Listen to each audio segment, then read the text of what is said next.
My name is Rai Willow. I'm 38 years old, a mother of 3, living in a quiet suburb just outside Sydney, Australia. If you had asked me 6 months ago, I would have said my life was pretty typical, chaotic yet predictable. I had no idea June 9th, 2023, would shatter that normalcy forever. That was the day I died. And what I saw on the other side is something I'm still struggling to fully comprehend.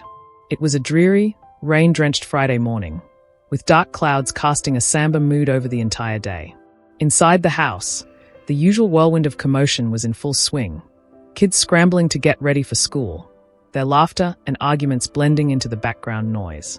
The kitchen was no better, with dishes piled high in the sink, a testament to the rushed breakfast preparations, and the air carried the faint aroma of burnt toast. The weight of stress pressed heavily on my shoulders, a familiar yet unwelcome companion on mornings like this. Amid the chaos, I hurriedly dashed downstairs, my mind preoccupied with the endless to-do list, to grab my youngest child's forgotten lunchbox. Then, in an instant, everything changed. My foot missed a step. Time seemed to slow as the realization of what was happening sank in, yet there was nothing I could do to stop it. Everything after that seemed to blur, as though I had been thrust into a spinning whirlwind. The world tilted violently, and I could feel gravity pulling me down with a merciless force. My body slammed against each step on the way down, the sharp, jarring pain radiating through me like 1,000 piercing needles. It was relentless, each impact seeming worse than the last. And then, suddenly, it was over. The chaos gave way to an unsettling quiet. The pain that had been so unbearable moments before vanished entirely, leaving behind an odd sensation of emptiness. The noise of the bustling household faded into the distance, replaced by a profound silence. An eerie stillness wrapped itself around me, cold and unyielding, like frost slowly creeping across a window pane, chilling both body and soul. The next thing I knew, I could hear my husband's voice.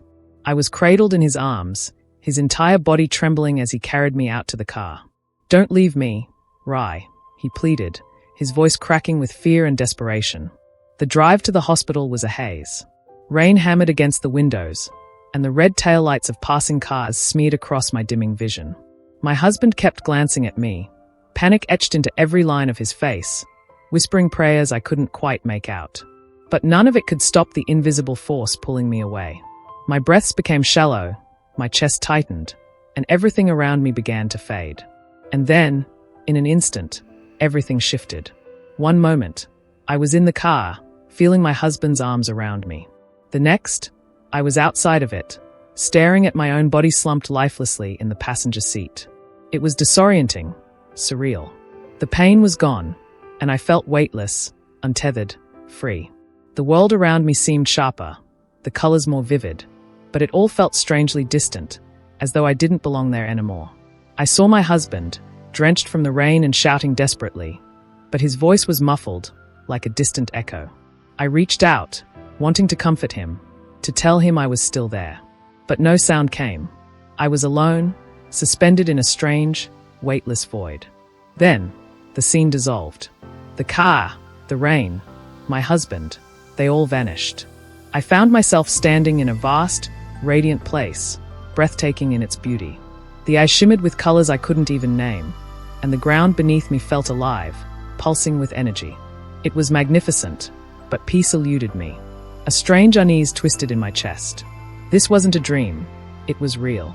Far more real than anything I had ever known. And then I saw him, Jesus.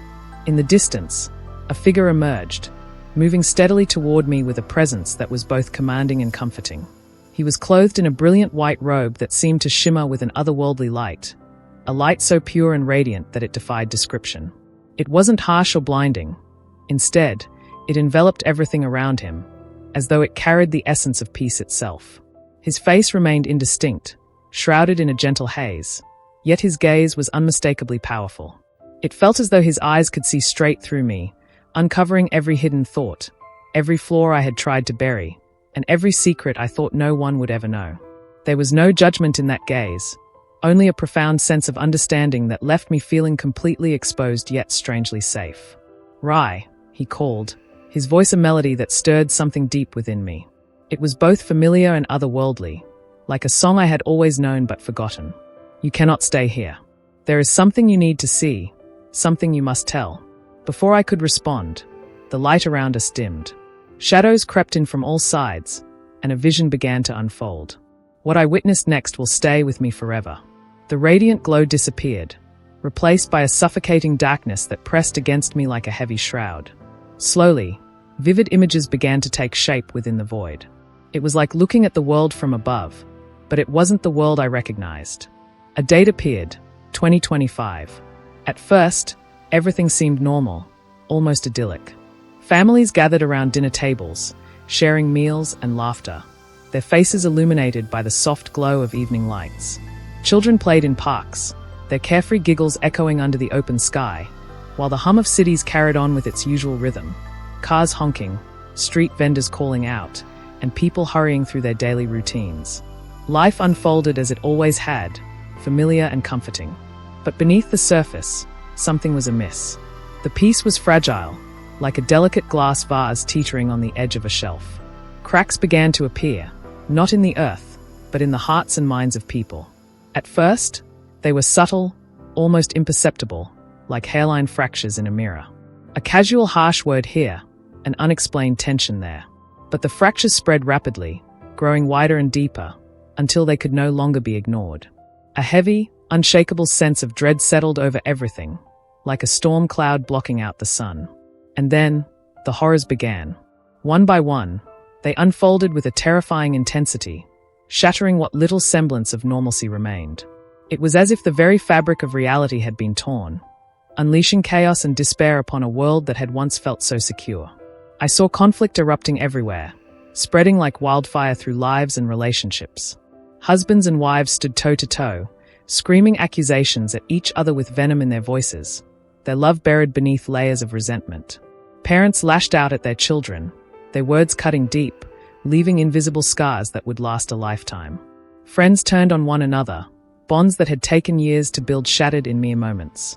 But this wasn't just a series of petty arguments or fleeting disagreements. It was far more sinister, a seething, uncontrollable rage that consumed people from the inside out. It was as if something unseen had fanned the flames of anger, transforming it into an all-encompassing fury. And beneath that fury, I saw something even darker lurking in the shadows: unforgiveness. It clung to people like heavy iron chains, weighing them down, binding them to their anger and bitterness. They couldn't let go, couldn't move on. Their hearts were locked in a prison of their own making, the key to freedom just out of reach. The unforgiveness fed their rage, keeping the cycle alive, growing stronger with each harsh word and unhealed wound. It was a darkness that had wrapped itself around them, and they couldn't see a way out. Then came the first wave. It struck without warning, like a shadow sweeping over the earth, swift, cold, and merciless. Death moved through the world with a chilling finality, stealing life as effortlessly as a gust of wind extinguishes a candle. Silence descended upon homes where laughter and conversation had once filled the air. Chairs sat empty at dinner tables, and the once bustling rhythms of life came to a haunting standstill. Families were consumed by grief, their hearts shattered by the loss of loved ones. The wounds ran deep, so deep that time itself seemed incapable of healing them. Parents mourned children, spouses grieved partners, and friends were left hollow in the absence of those who had once been their strength. It wasn't just the old or infirm who were taken. It was the brilliant minds, the irreplaceable souls. Doctors who healed, artists who inspired, and leaders who shaped nations. All were cut down in their prime, leaving a void that could never be filled. But this wave wasn't random. It was precise, deliberate. I saw a pattern amidst the devastation. Each life claimed carried a mark, an invisible stain of unforgiveness etched into their hearts. Bitterness had taken root in their souls, hardening them over time, sealing their fate. They had carried their grudges like shields, not realizing they had become chains. Now, those chains dragged them into an eternity they were unprepared for. I turned to Jesus, my voice shaking. "Why is this happening?" His eyes glistened with sorrow. "Unforgiveness," he said, his voice heavy with anguish. "It destroys more than relationships. It poisons the soul. In 2025, many will cling to it, and it will claim their lives. Bitterness binds them, and they cannot escape." More visions unfolded before me, each one more harrowing than the last.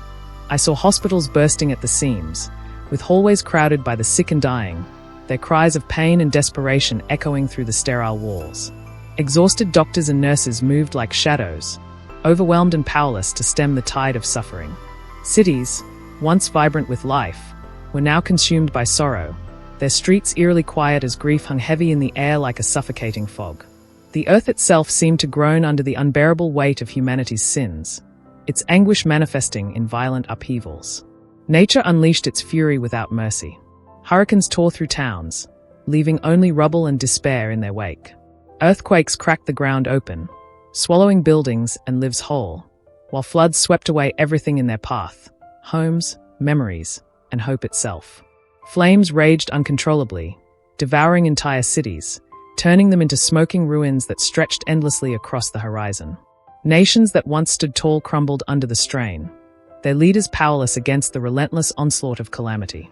Chaos reigned, and it was as if creation itself had turned against mankind, rebelling against the darkness that had taken root in human hearts. I saw a barren wasteland stretching endlessly, its desolation broken only by the presence of long, unending lines of people. They stood there, motionless and somber, as though time itself had forgotten them. Their faces were hollow, etched with a haunting emptiness that spoke of loss and despair beyond words. Their eyes, dull and lifeless, were cast down to the ground, avoiding one another, as if even the simple act of meeting someone's gaze was too heavy a burden to bear. Their shoulders sagged under the weight of invisible burdens, chains of guilt, regret, and sorrow that bound them tightly, though no one could see them. The silence that enveloped the crowd was deafening, pressing down like a heavy fog, as though even the air itself carried the weight of their pain.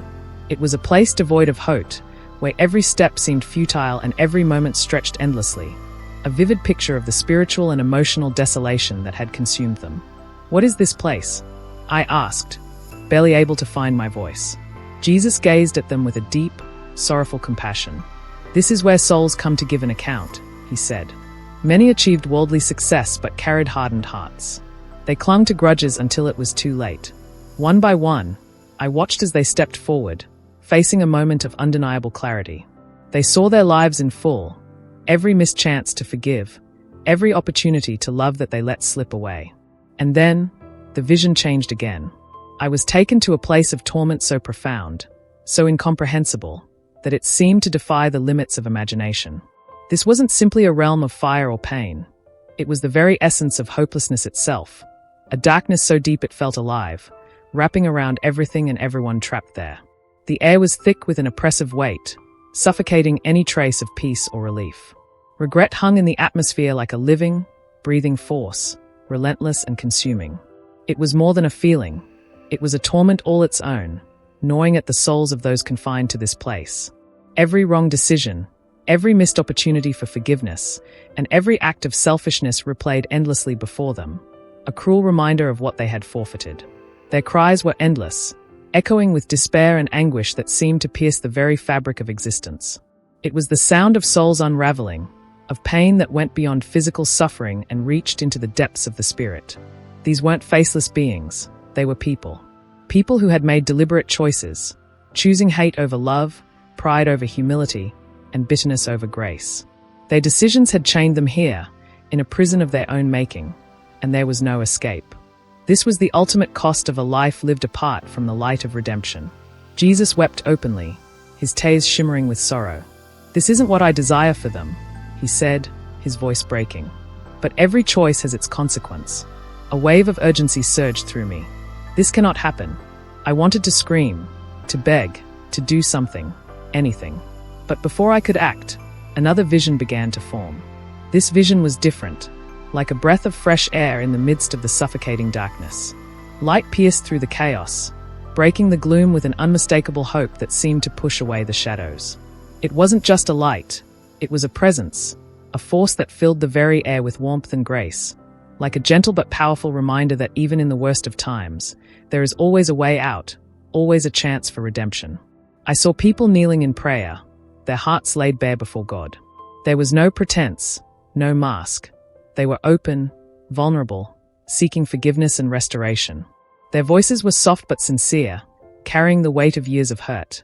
And as they prayed, it was as if the burdens of their souls were being lifted, replaced with a sense of peace that only divine grace could provide.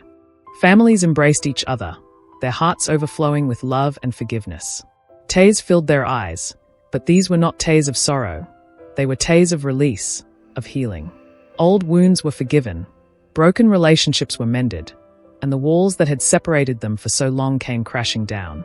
Communities that had once been divided, torn apart by anger and hatred, now stood united. Differences that once seemed insurmountable were forgotten in the face of a greater love. People came together in unity, not because they had to, but because they wanted to, driven by a shared sense of compassion and understanding. Faces that had once been hardened by pride, bitterness, and selfishness now glowed with peace and humility. The transformation was so profound that it was as if the very first rays of sunlight had broken through after a storm, bright, warm, and full of promise. It was a glimpse of what could be, a vision of redemption that contrasted sharply with the darkness I had seen before. In that moment, the world felt full of possibilities, where forgiveness and love triumphed over all that had once divided and destroyed. "The future is not set," the man said, his voice steady and sure. "This is why you must return. Tell them what you have seen. Warn them that time is short." The pull to stay was strong. The peace of that place was like nothing I'd ever known. But deep inside, I understood he was right. He gazed at me, his eyes full of love yet unwavering in authority. "Rai, your mission isn't over. Call them to forgiveness, to love, and to truth. The world is depending on it."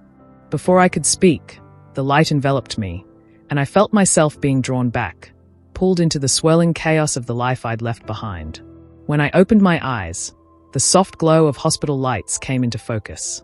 The rhythmic beeping of monitors filled the room, and the tear-streaked faces of my husband and children hovered near me. My chest ached, not from pain, but from the overwhelming weight of what I had witnessed. Tears streamed down my face as emotions crashed over me. One thing was crystal clear.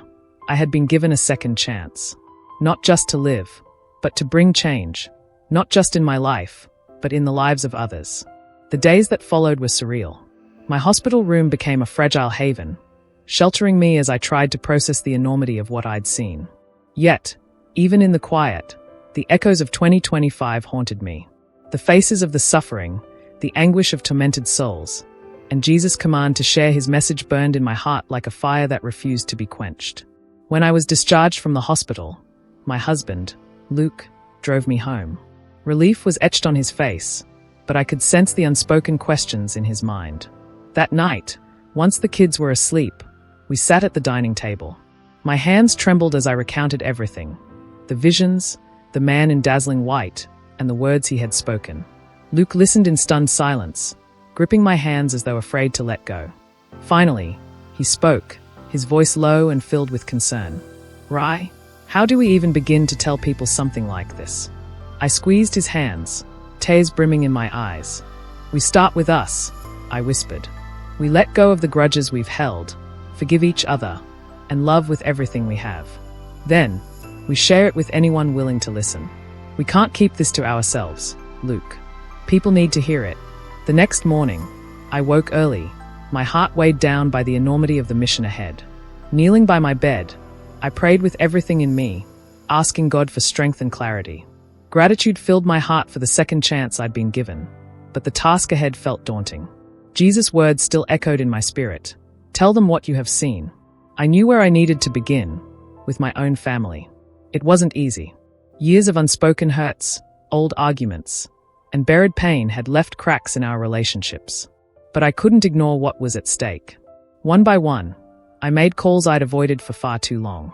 I apologized without holding back, no longer concerned with who was right or wrong. The responses took me by surprise. My siblings cried, my parents softened, and the icy walls between us began to thaw. It wasn't perfect, but it was a start, a small glimpse of the healing power of forgiveness. But that was only the beginning. The next step, sharing the message with the world, felt infinitely harder. Doubts crept in. Who am I to tell anyone about this? I'm not a preacher, not a writer, not anyone special. I'm just a 38-year-old mom from Sydney. But then I remembered something I'd once heard. God doesn't call the equipped, he equips the called. Holding on to that truth, I took a leap of faith. I began speaking at local churches, sharing my testimony with anyone willing to listen. The response was overwhelming. People didn't just listen, they wept. They felt it. Their hearts broke as they reflected on the unforgiveness they'd been carrying. After each service, strangers would approach me, eyes filled with tears, confessing their struggles and promising to reach out to estranged loved ones. Not everyone welcomed the message, though. Some dismissed me as just another person with a wild story. A few mocked me outright, calling me delusional. Their words cut deep, and at times, I wanted to retreat into silence. But every time I felt like giving up, I remembered the tears in Jesus' eyes and the urgency in his voice. He wasn't asking for perfection, just obedience. One evening, as I prepared to speak at another church, I knelt by my bed and wept. "God, it's too much," I cried. "I'm not strong enough." In the stillness, his words came back to me, clear as day. "Tell them what you have seen." That night, something shifted. As I stood before the crowd, a new boldness filled me. My voice didn't waver, and I held nothing back. 2025 is not just a warning, I declared, meeting the eyes of everyone in the room. It's a chance to forgive, to love, and to return to God before it's too late. What I saw was terrifying, yes, but it wasn't the end of the story. There is hope. There is always hope. The room fell silent. No one coughed, shuffled, or whispered. Every eye was fixed on me, and I knew they weren't just hearing my words, they were feeling them. Walls were breaking. Hearts were being moved. Looking back, I realized this wasn't just a wake-up call for me. It was a call for all of us. The visions of 2025 showed me the devastating cost of unforgiveness and bitterness, the destruction they bring when left unchecked. But they also showed me hope. They reminded me that the future isn't set and that redemption is always within reach. I don't know all the details of what lies ahead, but I know this. The same God who revealed those visions is the same God who offers grace and a second chance. And as long as I have breath in my lungs, I'll keep sharing his message, one heart, one soul, one life at a time. Now, I ask you, yes, you listening or reading these words, will you hear it? Will you let go of the grudges, the pain, and the bitterness you've carried for far too long? Will you choose forgiveness, love, and the unshakable peace that only Jesus can give? The choice is yours. The time is now. Let's face 2025 together, not with fear, but with faith, love, and hearts unburdened by unforgiveness.